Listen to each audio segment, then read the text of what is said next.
در این ویدیو شما را چیستان‌های عجایب انتظار است. برای حل چنین چیستان‌ها به شما لازم می آید که عقل خود را استفاده برید. عالم ها اثبات نمودند که حل چنین چیستان‌ها می تواند عقل شما را تیزاند. و فراموش نکنید که به کانال ما عجایب تیوی پادپیساtsiya نمایید.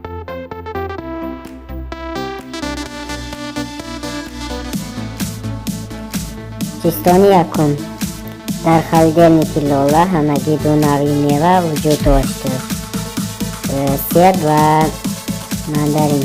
در خلدرنیک 8 تا ماندارین بود و 50% سیب. پس در خلدرنیک همگی چند تا میوه موجود است؟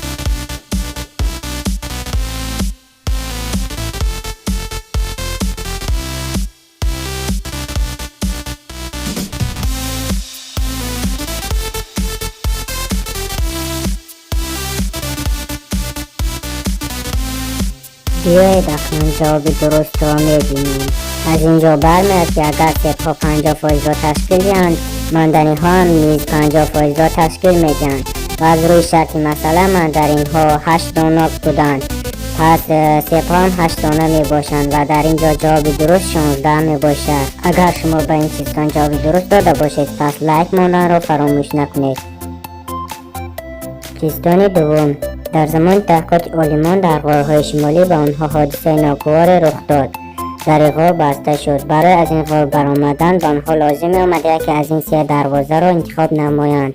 در دروازه اول این اهالی منطقه زندگی می نمودند که آنها آدمان ناشناس را می کشتند. در دروازه دوم باشد این فیل ها زندگی می کردند و در دروازه سوم باشد خرس های سفید زندگی می کردند. برای از این غار برآمدن باید کدام دروازه را انتخاب کرد؟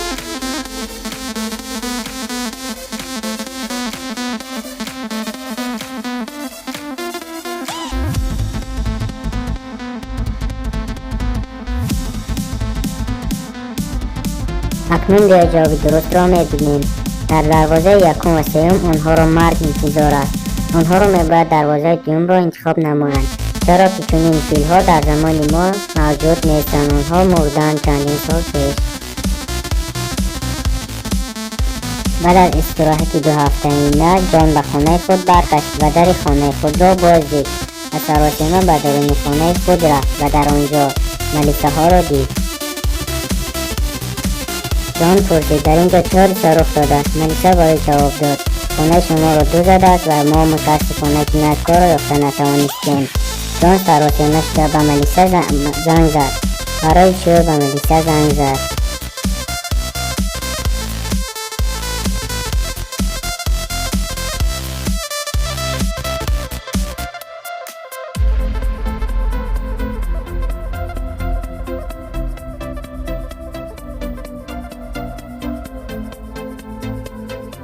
اکنون بیایید جواب درست را میبینیم.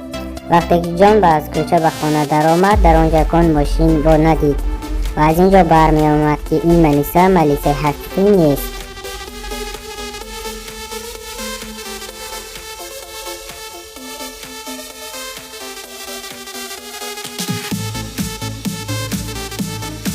و چیستان چهارم: در این رسم چه دقت جلب کننده است؟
چیستونی پنجم. در خانه کمپیر و نیبیره زندگی میکردند. کمپیر به رقم 1 نگریسته 5 گفت و نیبیره‌اش حیران شد. برای چی؟ بیبی هم به رقم 1 نگریسته 5 میگوید.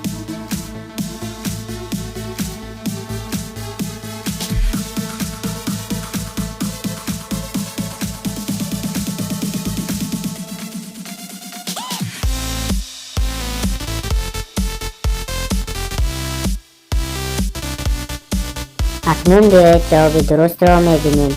وقتی که ما در ساعت میگریم رقم 1 این 5 دقیقه را نشان میدهد. پس جواب درست است.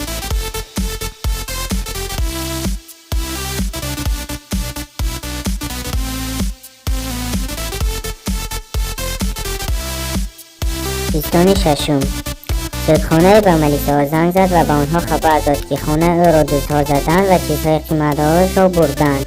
ملیسا به این خانه آمدند و از آنها پرسیدند آنها کی بودند؟ تو دیدی؟ آن جواب داد آنها همش با مسکه سیاه رویشان را محکم کرده بودند. و ملیسا بعد از چند دقیقه صبحانه را دستگیر کردند. به خاطر چی؟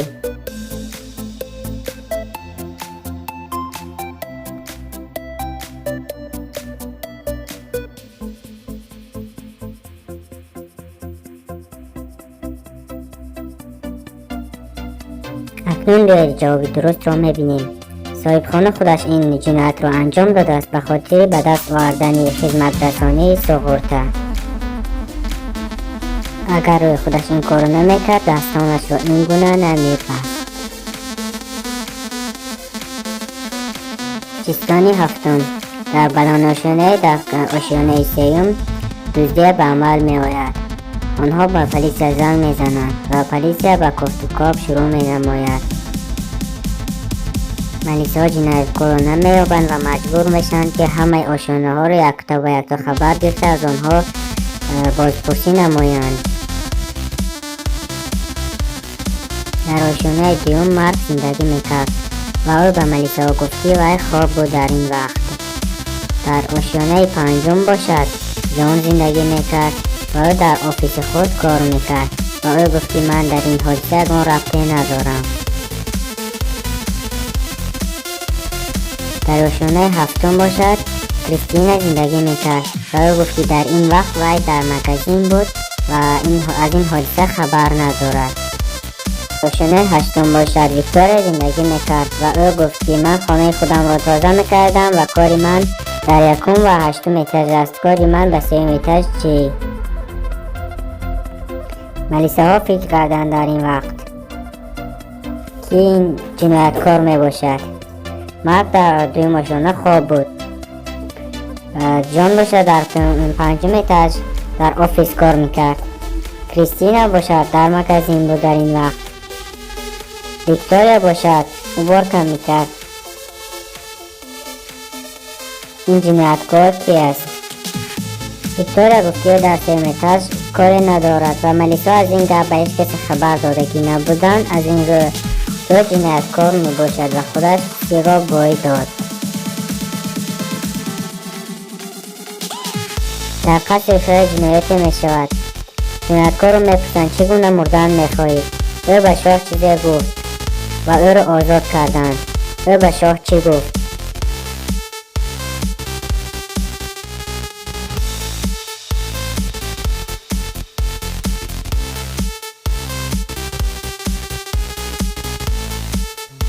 جنایتکار به شاه گفت من میخواهم در زمانی فریه میرم و شاه باشد از این ناچار او را آزاد نمود.